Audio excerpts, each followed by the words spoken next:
What? What is happening? I couldn't believe my ears. The will stated that all the inheritance was to be given to my husband Ben, and I had no right to it. So my father-in-law was thankful to me. Well, it's unfortunate for Kelly, but we have no choice but to follow the will he declared. Thus the inheritance was passed on to my husband.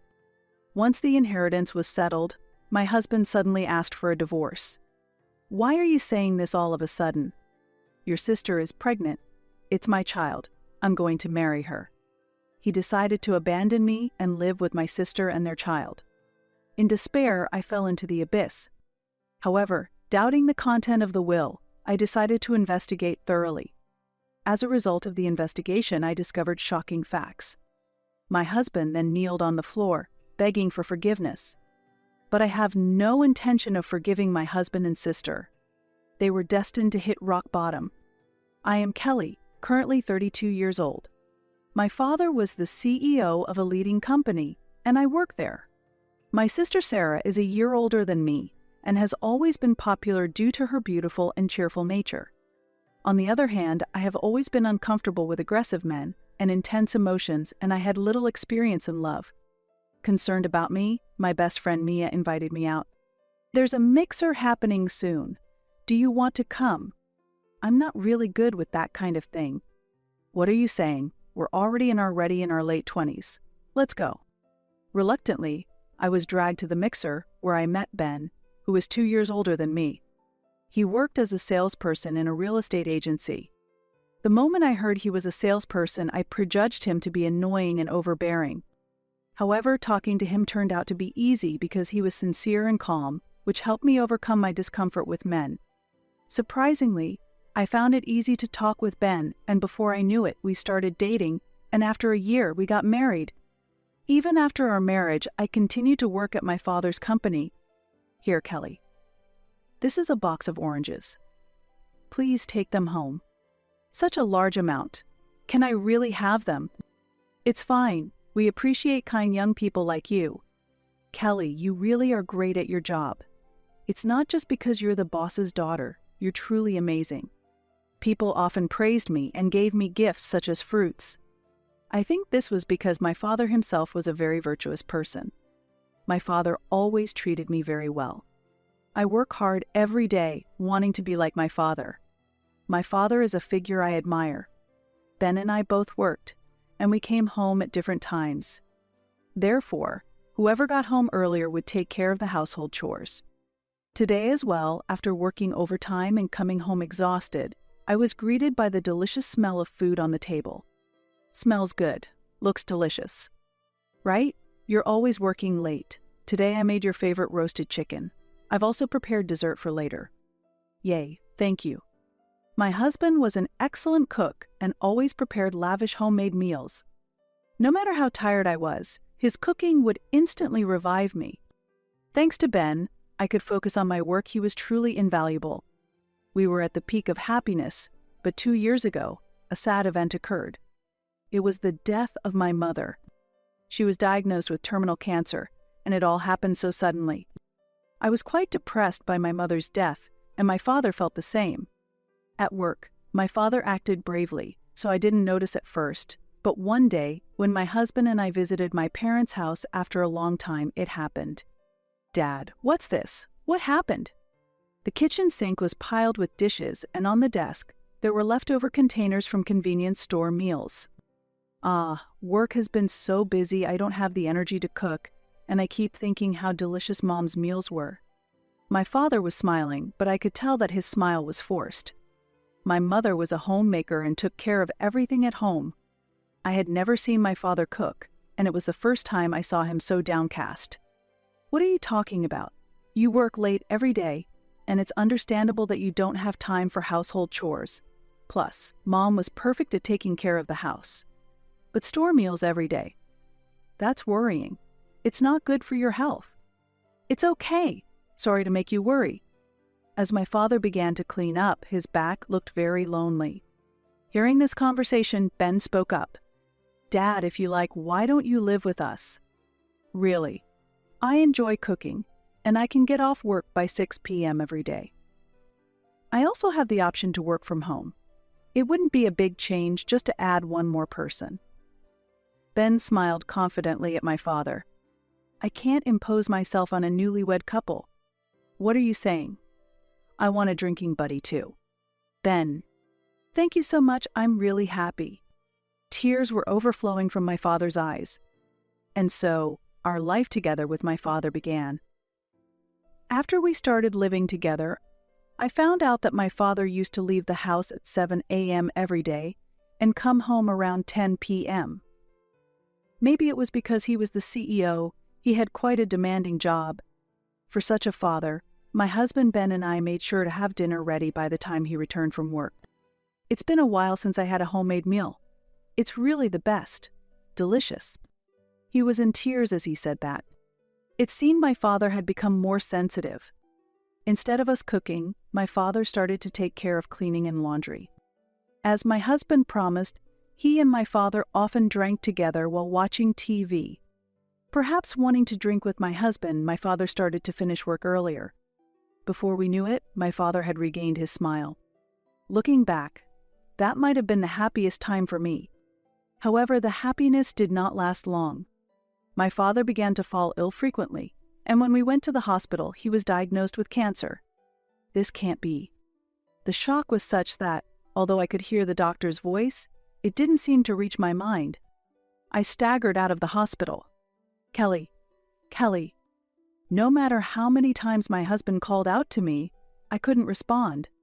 I was so shocked that I couldn't even feel the ground under my feet. Kelly. Grabbed by the shoulders by my husband, I suddenly came to my senses. Kelly, hold yourself together. If we keep being depressed, it will worry your father. Let's support him together. It's something we couldn't do when your mother was sick. Nodding to my husband's words, I cried all day that day. My father was soon hospitalized, and the company was in chaos without its CEO. To avoid worrying my father about the company, I did my best. When I couldn't visit the hospital due to work, my husband went to see my father alone. However, my father's condition worsened, and he passed away after some time. Holding me as I broke down in tears, my husband consoled me. I'm sure your father is smiling now, meeting your mother he loves so much. Many people from the company and friends attended my father's funeral, and I realized how much he was loved. A few days later, my husband, my sister Sarah, and I gathered at my parents' home to discuss my father's inheritance with a lawyer. There, my husband said, "Actually, I was holding on to a will from your father before he passed away. I didn't know my father had left a will. My father did something like that." "Let's open the will then," said the lawyer, opening it and reading the contents. The will states that all of the estate should be inherited by Ben, the husband of the younger daughter, Kelly. Additionally, the reserved portion should go to the elder sister, Sarah, and the younger daughter, Kelly, shall not inherit. What is happening? I couldn't believe my ears. Why would I not inherit anything? I couldn't believe that my father would leave such a harsh document. Isn't that strange? Contrary to my shock, my husband was not surprised at all.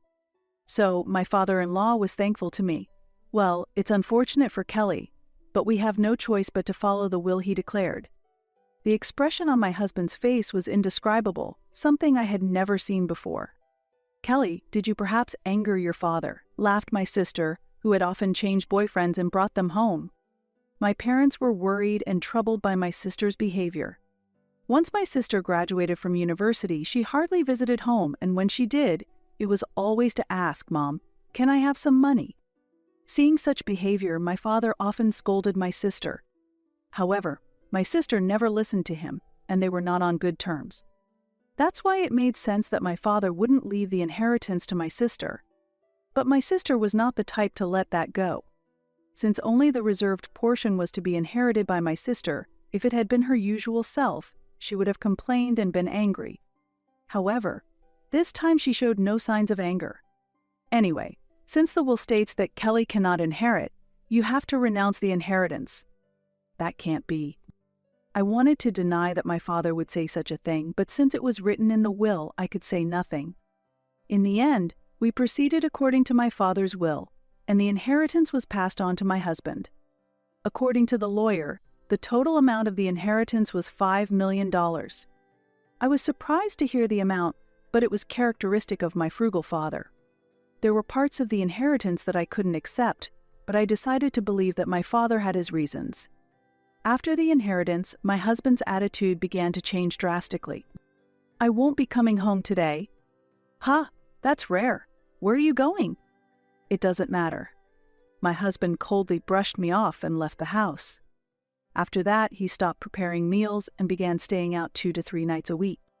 After my father passed away, I was grieving, and I couldn't keep up with my husband's sudden change in behavior. A few days later, "Please divorce me." Ben suddenly said such a thing, leaving me speechless and unable to respond. "What? Your sister is pregnant." "That's why I'm asking for a divorce." I couldn't understand at all.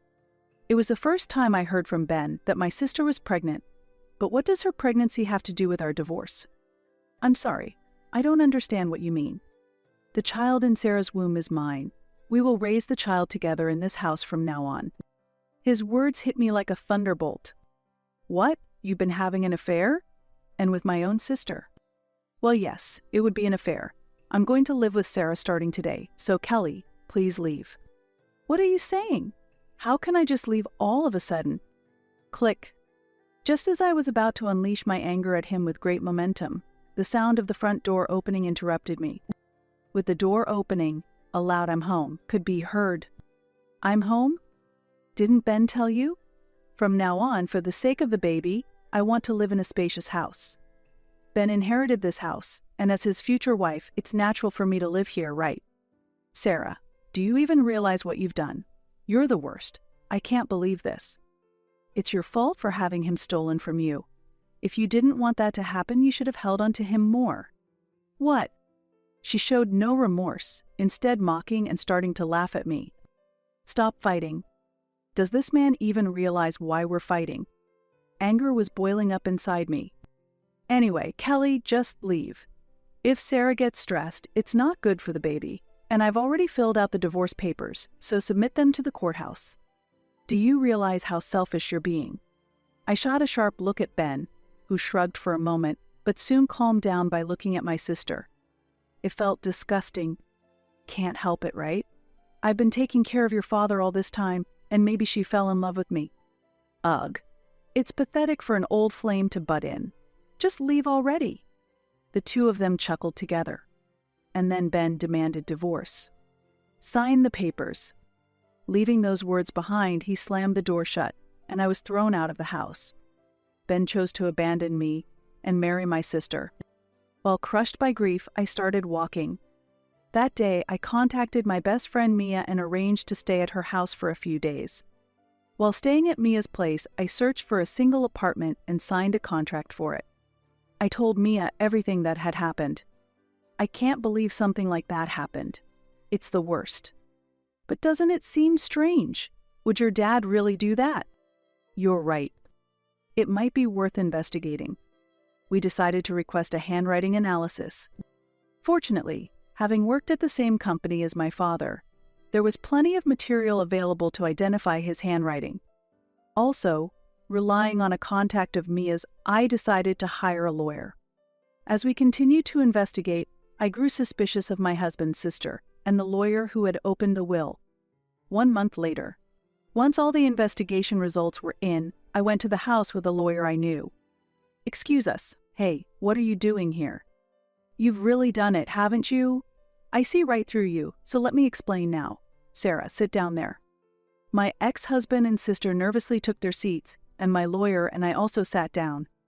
"Let me get straight to the point. We've investigated the will. As a result of our investigation, the will you prepared is invalid." "What?" Their faces turned pale. They knew what they had done. A will needs a signature and a date of creation. Did you know that? Most importantly, this will has been forged. We conducted a handwriting analysis, and it was not written by your father. The lawyer spoke calmly and reliably. "That can't be. You're lying. Stop lying." Suddenly, my ex-husband stood up and started to make a scene. "Hey, calm down." My sister desperately tried to stop him. "Anyway, this will is invalid, so you two will not inherit anything from your father. It's a lie. It must be a lie." Holding his head, my husband Ben crouched down. You really fooled me, huh? I can't believe you forged Dad's will. I've already reported this to the police. The police? Why would the police get involved? Forgery of private documents is a serious crime. Did you really forge it without knowing that? Your head is in the clouds. Stop. I was wrong. Please, forgive me. Ben pressed his forehead to the floor, prostrating himself in front of me. I let out a deep sigh. Forgive you? There's no way I could. You had an affair with my sister and forged a will to try to take the inheritance. You're despicable. At that moment, the doorbell rang. Ding dong. What now? At a time like this, Ben said as he went to the door. And there stood a police officer. The police? Why? Didn't I tell you? I've reported it to the police.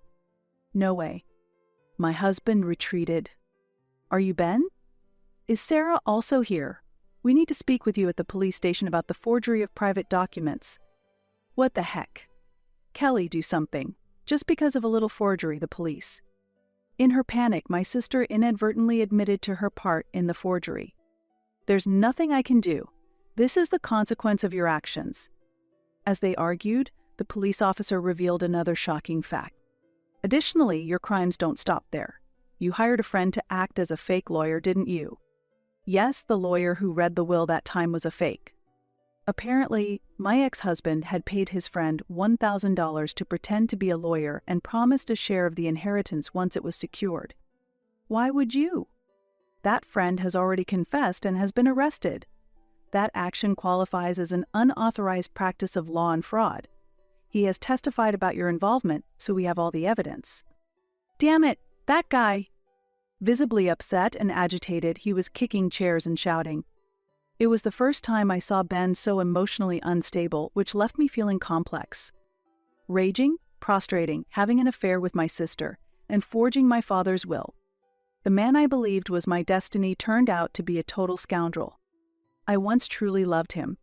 I thought I might feel a bit of sympathy or loneliness watching Ben being arrested, but I felt absolutely none of that. Unbeknownst to me, my affection for Ben had completely faded over the past month. While watching Ben, my sister was breaking down in tears. She had brought it upon herself. Later, my ex-husband and sister were taken to the police station. The two were arrested for forging the will and hiring a friend to provide false testimony. I was thinking about what would happen to my sister's unborn child, but it was no longer my concern. As for me, I became the heir to the estate and inherited $5 million in cash. Through this experience, I learned about the harshness of life and also discovered my own strength. Despite being betrayed and hurt, I had the courage to pursue the truth and was able to achieve justice because of it. As a result of the trial, my ex-husband Ben and my sister Sarah both received actual prison sentences. The charges of forgery and fraud were serious, and both of them were sentenced to several years in prison. I am to become the aunt of my sister's child, but I am not yet ready to face this. Maybe one day, when the child grows up, the day will come when I can tell the truth. Inheriting such a large sum of money has transformed my life. However, through this ordeal, I've learned that there are things more important than money. The courage to pursue the truth, the strength to believe in myself, and the value of true friendship. Without Mia, I would not have been able to overcome this difficulty. I have taken over my father's position at his company. Although there was initial confusion, I now feel a sense of duty to protect and further develop what my father built. The employees have warmly welcomed me. Kelly, you'll be fine. We trust not just because you're the president's daughter, but because of your character and abilities. The employees' words make me feel responsible. Following my father's wishes, I strive daily to protect the happiness of our employees and their families. Although I face difficulties at times, I am confident that I can overcome each one with the strength I gained from this experience. As for love, I've decided to take a break from it. It seems like it will take time to heal my wounded heart, but I believe that one day, I'll have a wonderful encounter. For now, I think it's time for me to face myself and grow. Occasionally on weekends, I visit my parents' graves. Mom, Dad, I'm doing well. As your daughter, I am diligently living each day so as not to bring you shame, I tell them, and I feel at peace. In the future, I want to be someone who can help others. I plan to establish a foundation to support people who are experiencing the kind of suffering I went through. People make mistakes, but they have the power to learn from them and recover, my father often said. I hold these words close to my heart and walk forward. Life can take unexpected turns. But if you live sincerely and stick to your beliefs, I believe happiness will come. My new life has just begun. What meetings and experiences await me may be a little scary, but I'm more excited than anything. Mom, Dad, thank you. Because of your love and teachings, I am here now. As your daughter, I will continue to live proudly. And if I can pass on the lessons I've learned through this experience to someone else someday, that might become my new mission. Tomorrow is another new day. I take a deep breath and step forward into the future. This story may have come to an end, but the story of my life